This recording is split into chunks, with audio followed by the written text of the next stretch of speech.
So you know how we're always trying to figure out the best way to really understand complex stuff quickly, but, also thoroughly? Yeah. I mean, nobody wants to be overloaded with information, but, like, we also want to make sure we're getting the whole picture right. Right, right. And this time you guys have sent in some seriously interesting material about how we should engage with different cultures and different faiths. And, like, all this stuff's really got me thinking about, like, this really important tension that keeps coming up. Like, how do we adapt to really connect with people who are different from us, but at the same time, make sure we're respecting their identities? Yeah, that's huge. So today we're going to deep dive into this whole thing by looking at the experiences of two guys, Harley Talman and David Anthony. Okay, so we've got these two individuals who have spent years and years like immersed in these exact questions. Harley Talman, he's done a ton of work with Christar in the Middle East and Africa, focusing on church planting, theological education, all that stuff. And he's got degrees from Dallas Theological Seminary and Fuller School of Intercultural Studies. So he's got a really, really insightful perspective on this. What really jumped out at me in his writing was how his initial understanding was totally challenged when he encountered Muslim beliefs about Christianity. Yeah. It wasn't just about like disagreeing on theological points or whatever. It was way more about like the cultural frameworks themselves. Yeah. You know? It's like these underlying assumptions we often don't even realize we're carrying. Okay, so then we've got David Anthony, and he brings like a solid 25 years of on-the-ground experience working with Muslim people, specifically helping new Christ followers. And he's been super involved in planting the gospel in 5 different Muslim people groups. Like, that's a lot. So his insights are like seriously grounded in the real life stuff, the day-to-day realities, and the struggles that new believers face. Right. So by putting all their experiences together, we're going to unpack the super important dynamic for you guys. How can someone actually build those bridges of understanding and share their beliefs without accidentally, asking people to basically abandon their whole cultural identity? Yeah. It's like the super delicate dance between becoming relatable and honoring like the deepest parts of who someone already is. Right. Okay, so let's dive right into this idea of becoming like. Harley Talman makes this really direct connection between his approach and the Apostle Paul's strategy. Specifically, he points to 1 Corinthians 9:1-9:22. So what's fascinating here is the intentionality that Talman sees in Paul's actions, right? He quotes those verses where Paul's like, "For though I am free from all, I have made myself a servant to all, that I might win more of them. To the Jews I became as a Jew, in order to win Jews. To those under the law I became as one under the law, though not being myself under the law, that I might win those under the law. To those outside the law I became as one outside the law, not being outside the law of God, but under the law of Christ, that I might win those outside the law. To the weak I became weak, that I might win the weak.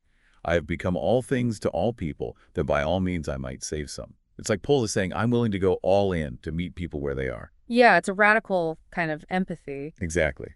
And Talman didn't just, study this. He actually, like, lived it out. He talks about making choices and how he dressed, even growing a beard, like the style that's common among religious Muslims. He fully immersed himself in their culture, really dedicated himself to learning about their religion. And here's something super interesting. He says he would get asked all the time, "Are you a Muslim?" What do you think that meant in his context?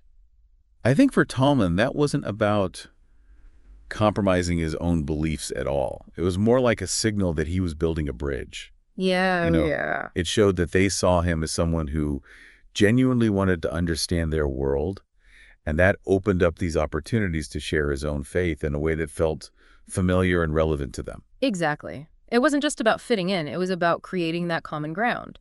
And he went even deeper. He actually studied the Quran, even memorized verses from it. This allowed him to connect biblical truths with things that they already knew and understood, like Arab proverbs, Islamic concepts, even using verses from the Quran itself to find common ground and clear up any confusion. It's like speaking their language in every sense of the word. Yeah. So the main takeaway from Talman's experience with this becoming like thing wasn't about just copying people superficially. Right. It was this strategic decision to empathize with them. Yeah. To enter their world in a way that was meaningful and that made his message more accessible. It wasn't about changing who he was, but rather how he presented those truths. Yeah, and ultimately it made them more open to what he had to say about faith in Christ. So now let's shift gears a bit to David Anthony's perspective. Yeah. He also talks about becoming but he connects it specifically to how he understands Paul's missionary approach in those same verses from 1 Corinthians. Right. Anthony is really focused on the why behind what Paul was doing. He highlights the phrase, I became like, and then you see the purpose that I might win, or so that as many as possible might be saved. Right. So for Anthony, it wasn't just some suggestion. It was like a core principle driving Paul's whole ministry. It was this intentional choice to adapt his approach based on who he was trying to reach, Yeah. all fueled by this deep desire to connect with people from all these different backgrounds. And Anthony really wanted to bring that same level of intentionality to his own work in Muslim communities. Yeah. Okay, so we've got a good grasp on this becoming like principle now, right? This deep engagement and adaptation to connect with people from different cultures. But as we saw in those materials you sent over, there's another side to this coin. Right. This idea of remaining like. And this is where things get even more interesting and where Talman and Anthony both offer some really profound insights. Okay. Talman noticed this pressure that new Muslim believers often faced. Sometimes it was subtle, sometimes not so much. But it was this pressure to conform to the cultural norms and practices of the national Christian community, or even the foreign missionaries who had shared the gospel with them. So they were basically being asked to not only change their religion, but also to adopt a whole new culture. Exactly. And Talman says this went beyond just beliefs, you know. Yeah. It often involved big shifts in their lifestyle, their whole sense of religious and social identity. It was like they were being asked to become someone completely different. And did this pressure to conform have any negative consequences? Yeah, sometimes the consequences were pretty serious. These new believers faced persecution, sometimes even being kicked out of their own families and communities. Wow. And Talman's point is that this backlash wasn't always just because they had accepted Christ. It was often because this cultural shift was seen as a betrayal of their heritage. You know, like they were rejecting their own people, bringing shame on their families by adopting these outside cultural markers. It's heartbreaking to think that their decision to follow Christ would lead to such rejection from their loved ones. Yeah, it really highlights the complexity of navigating these cultural dynamics. So this is where Talman brings in another passage from Paul, this time from 1 Corinthians 7:17-20. He uses it as a way to correct this idea that new believers need to completely change their culture. Oh, that's interesting. Yeah, so he quotes, "Only let each person lead the life that the Lord has assigned to him and to which God has called him. This is my rule in all the churches. Was anyone at the time of his call already circumcised? Let him not seek to remove the signs of circumcision. Was anyone at the time of his call uncircumcised? Let him not get circumcised. For neither circumcision counts for anything, nor uncircumcision, but keeping the commandments of God. Each one should remain in the calling to which he was called. So brothers, in whatever condition each was called there, let him remain with God." Okay, so that's a lot to unpack. I know, right? But Talman's interpretation of this is so insightful. The passage itself is talking about marital status and social standing, but Talman argues that this principle of remaining in the condition in which he was called applies to way more than just that. Yeah. He says it also includes their religious, social, and cultural identity within their original community. Like he uses the example of Jewish believers who were circumcised. They didn't need to try and undo that. Yeah. And Gentile believers who weren't circumcised didn't need to get circumcised. It was about staying true to who they were. Right. It's not about outward rituals, but about an inward transformation. Exactly. So what other reasons does Talman give for why Paul might have advocated for this remaining, principle? Okay, so first, Talman says that God has put each person in their specific context for a reason. Okay. He even references Acts 17:26, which talks about God determining the boundaries of where people live. So it's like their cultural context is part of God's plan for them. Yeah, exactly. And then he points out that in 1 Corinthians 7:14, it says that a believer can be married to an unbeliever and actually have a positive spiritual influence on them. Right. So applying that to this context, it means that a Muslim who follows Jesus can still be a part of their Muslim community and potentially have a positive influence on their family and friends. Interesting. So their presence isn't seen as like a contamination, but rather a potential blessing. Exactly. Okay. And the third reason Talman gives is that staying within those existing relationships could actually be the way that those unbelieving family members or friends come to faith. He references 1 Corinthians 7:1-16, where Paul talks about that. Okay. Yeah, that makes sense. By remaining a part of their community, they have the chance to share their faith in a way that's natural and authentic. Right. It's like building trust from the inside out. Yeah. It's like a ripple effect starting from within their own circle. And Talman shares this great quote from a friend of his who sums it up perfectly. "We become like so they can remain like." Whoa. That's really powerful. Right. It really gets to the heart of this whole approach. So, to illustrate this, Kalman talks about his team's work in Africa. They were very intentional about adapting to the local culture and the religious context there. They focused on showing God's love through practical things like humanitarian efforts. One specific example is that they trained local sheiks in community health development. Okay, so they're meeting these very influential people where they are. Right, and the key here is that they made it very clear that they weren't asking these sheiks to abandon their Muslim identity and become what we in the West typically think of as Christians. So it wasn't about imposing a foreign culture onto them. Not at all. They were inviting them to become followers of Jesus the Messiah, to be a part of God's kingdom. But they could do that while fully keeping their Muslim identity and their cultural practices. And how did that go? The results were incredible. Over 100 Muslim sheiks decided to follow Jesus while continuing to do their traditional practices like praying and fasting. But now they were understanding those practices in light of Jesus' teachings, like what we see in Matthew 6. Wow. So it's like they're integrating their new faith into their existing way of life. Yeah, exactly. And the potential impact of that is huge. These sheiks are respected leaders in their communities.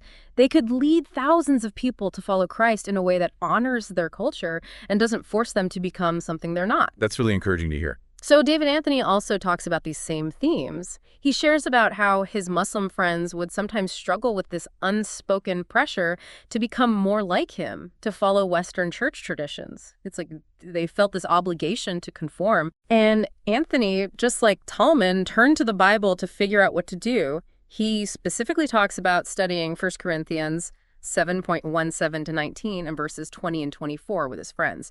They really focused on that repeated idea of staying in the life and cultural context where they were when they became followers of Christ. Okay, so they're going back to those same principles that Talman was talking about. Exactly.